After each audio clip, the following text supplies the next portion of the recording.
Dear students, today we are going to start the new chapter from our English textbook, chapter 1, that is a poem, and the title of this poem is Where the Mind is Without Fear. And the poem is written by the poet Rabindranath Tagore. The poem Where the Mind is Without Fear is a pre-independent poem. The poem written during India's, our country's fight for freedom.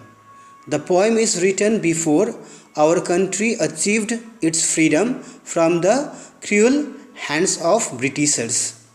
In this poem, the poet Rabindranath Tagore sincerely prays to God to awake his fellow beings, that means all Indians, for the realization that the essential need to live in a free and united country. He wants his countrymen to awake and enjoy the life full of dignity and honor. Where the Mind is Without Fear is a thought-provoking poem by Nobel laureate Rabindranath Tagore, an Indian writer. Tagore is a poet, dramatist, and often refers to as the Bard of Bengal. This is one of the best and most read poems in the anthology, the collection of poems called Gitanjali, which was published in 1912 and won the prestigious Nobel Prize for Literature in 1930. The poem was first published in Bengali with the title Prarthna. Later it was translated by the poet himself in English in 1913. When Tagore composed this poem, his mind was confined by the chains of slavery like any other common citizens of India, because India was under the rule of the British, where freedom was like a daydreaming. The poem is written in the form of prayer to God, the true bearer of freedom.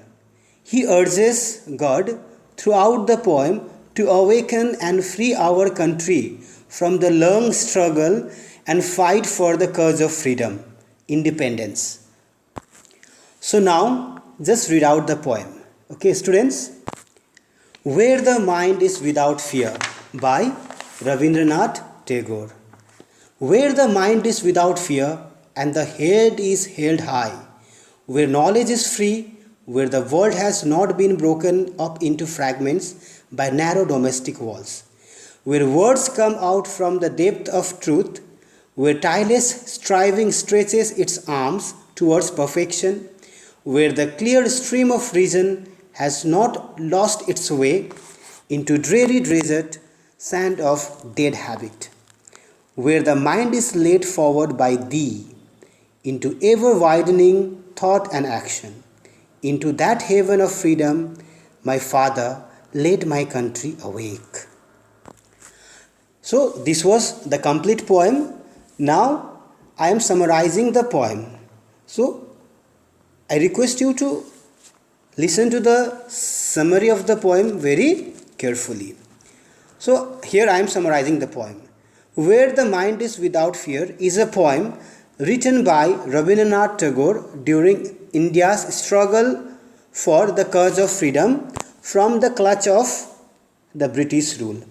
In this poem, he offers his prayer before God to grant him and all his fellow citizens, fellow Indians, a free country where every Indian could live freely with full dignity and respect. We see the poem in the form of prayer, where it invokes the deep patriotic feeling and our love for the country. We feel the pain of all Indians lived during its fight for the very noble cause, freedom. But it was not possible that time. Our country was divided into fragments of people by the name of castes, creed, superstitious beliefs and thoughts. So Tagore earnestly appeals to God that a country would not be fragmented and the people would unite together and held their heads high with self-respect and free knowledge. His country would not be divided into pieces due to people's narrow thoughts. The people should express their words from the depth of truth and not from the mind but from their heart. His countrymen would not be superstitious or believers of blind faith.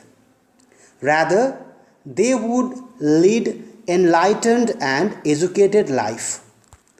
The poet wishes to the people to be honest, open-minded and industrious. Then only they would stretch their arms towards perfection and the nation can actually achieve success. The people need to use their reasons over their blind faiths and must be ready to accept new thoughts and ideas. He requests God to free his country from manipulation, corruption, and slavery. He requests God to guide his countrymen for moral awakening to fight for their rights against British inhuman rules. He wanted his countrymen should be confident, not confined. There would not be injustice and inequality in the country in the basis of caste, creed, and gender. The poet warns his countrymen should be unprejudiced and open minded, accepting the new challenges and changes. They should lead their lives of decency and dignity.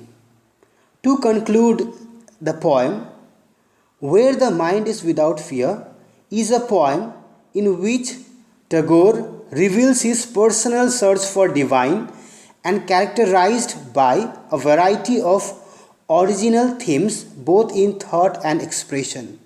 Therefore, this poem is remarkable to a great extent, which expresses the intensity of feeling of freedom. His poem is universal in its appeal and visualizes the haven of freedom and happier future for mankind and arises the sense of belonging, a patriotic feeling in each and every Indian whenever they read the poem, whether it was during the time of struggle for freedom, whether it is at the present time when we are reading it now. We can feel the pain, we can feel the suffering of the poem felt by the poet for his country, for his fellow people, and wishes for the free nation for every Indian, and pray to God for the same. So this was all about the explanation of the poem. So now we will go ahead to see what are the exercises related to this chapter. I will be providing you the answers of the questions from exercise A, B, and even this appreciation section also. But we need to discuss about each question. First, we will discuss about the appreciation section which is in page number 13. So kindly open the page number 13, in which in appreciation section it is written there, answer these questions. Identify an example of each of these figures of speech in the poem. See, figures of speech are the rhetorical devices, are some of the techniques used by the writers, okay, authors or poets in their walks. So here Rabindranath Tagore also has used some of the rhetorical devices like alliteration, personification and metaphor in this poem, where the mind is without fear. See, so first we need to understand what do these figures of speech stand for. See, first we will understand what actually these figures of speech mean. See, we will see number A, alliteration. So alliteration means such a way of writing in which the consonant words, the sound of the consonant will again repeat in the next word also. That means the words of same consonant will be kept in the same row of the line. It may be two words of the phrases of same word, or two words with same consonants, and three words with same consonant. Okay, so let's see what are the alliteration here. See, we can see in the very first line of the poem, like head is held high. So here H is repeated thrice. Head held high. So this is an example of alliteration. So I told you alliteration is the repetition of same consonant words. There are many words, and each words are made from the same consonant. So first the first sound of the word start from the same letter. So here the words from first line, that is head is held high. So head held high. These are the example. This is the example of alliteration. Now we will see another example of alliteration, if any there. See here. Now see in the sixth line, 1 2 3 4 5 sixth line, if you can see, striving stretches. See, striving stretches. So these two words start with the same consonant S. So it is also an example of alliteration. Now we can also see in the eighth line, that is dreary desert. So dreary desert, both the words start with the consonant D and has the same sounding letter, that is D. So it is also an example of alliteration. Now come to personification. Personification means to personify some elements, like here to give any kind of abstract thought which we cannot see, which we can only feel. So these kind of abstract thoughts or abstract expression, if these kind of expression are given a human figure, that means to treat an abstract action as a human and to use it in the piece of work. So it is personification. Okay, so to treat unliving object as a living object. Like, what is the example of personification here? We have in the sixth line that striving stretches its arms. See here striving is being treated as a person because it is stretching its arm like humans. Okay, so here striving is something which is being treated as a human. Okay, because it is stretching its arms like human beings, like we do, we stretch our arms. So it is an example of personification. Okay, where tireless striving stretches its arms towards perfection. So this complete line can be treated as the example of personification. Understood? Now we have to see next question, metaphor. So first, what is metaphor? See, metaphor is a kind of comparison, but not a kind of direct comparison, because we at first we don't understand how it is being compared. It is a very indirect way of comparison. Okay, because we are not knowing for what reason we are bringing that comparison. Like if I say he is the lion of our team, so here I am comparing him with the tiger, with the lion, but I have not explained the reason why I am comparing him with the lion.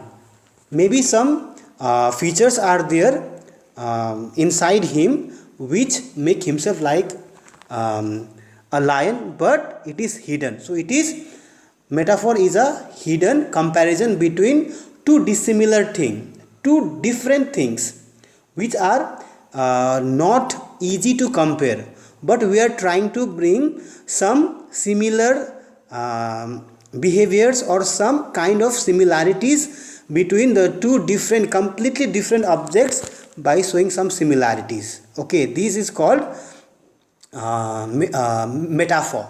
So here we will try to find the example of metaphor here.